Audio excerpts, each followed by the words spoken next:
Hi, my name is Ethan, and today I'm going to be showing you how to make a fabric mask without sewing.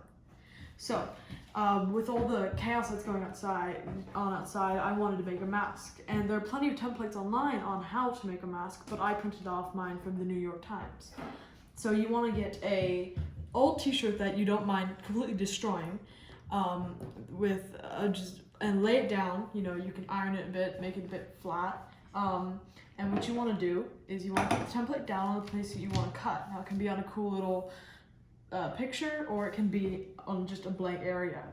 Then you want to pin it into place, or that's what we did. And you want to cut on the outline with not just one side, but both pieces of the fabric, because you need two of them for the mask. So you want to cut along the line.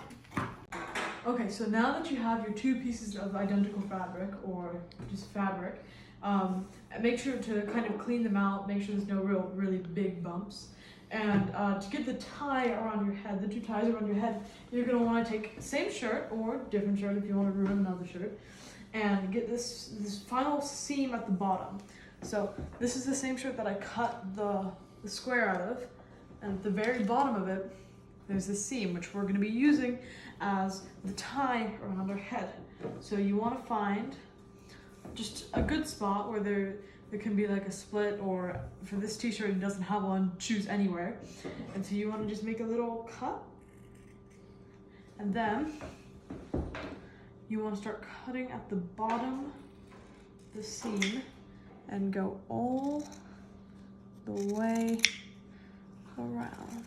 So once you've cut the seam from the bottom of the shirt, like I did, you want to, nicen it up a bit-ish. And then you want to fold it in half,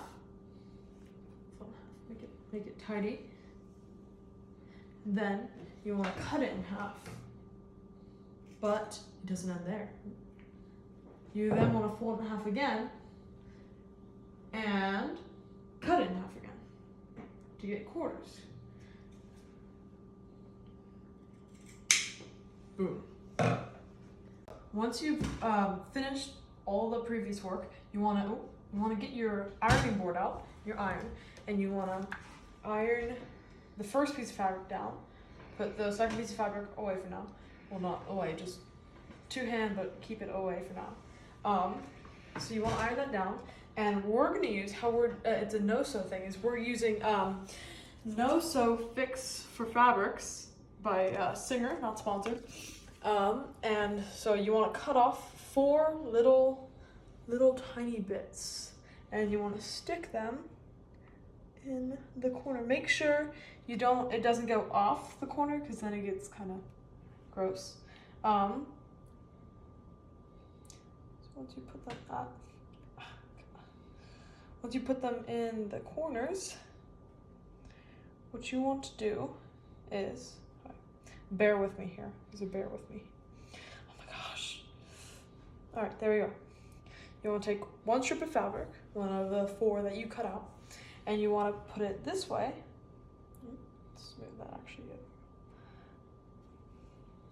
You want to move it this way, and then you want to put, you need to cut out like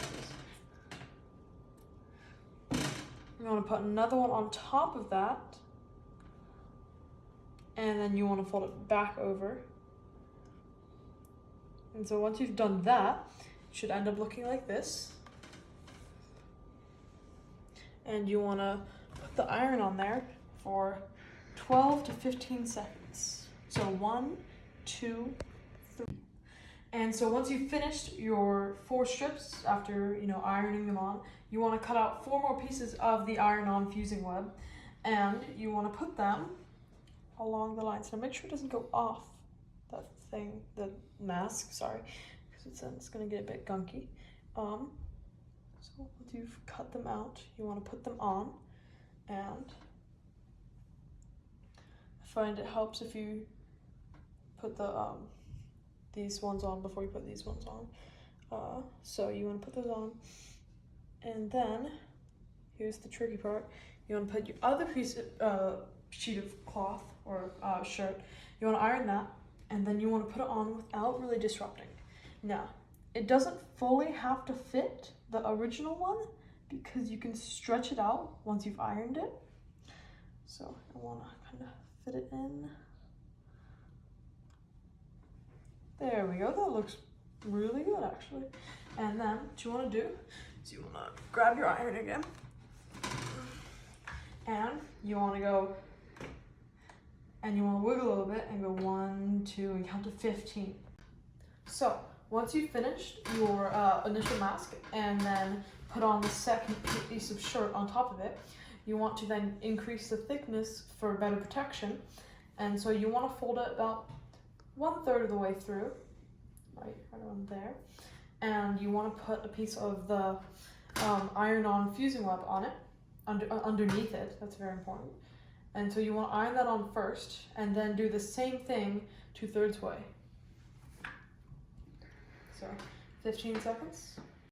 So now, once you finish doing your first fold at 1/3 of the length and your second fold to make it like a 3 riffle, you want to turn it over and basically do the same thing with the folds you've already created. So you want to cut out 2 more strips of the iron-on fusing web at the length.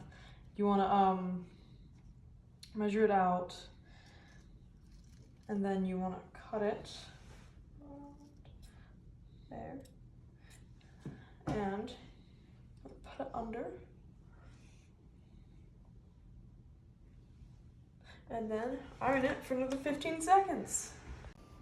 And so now that you finish your mask, the CDC recommends that every time you go outside and or with other people, you put on your mask.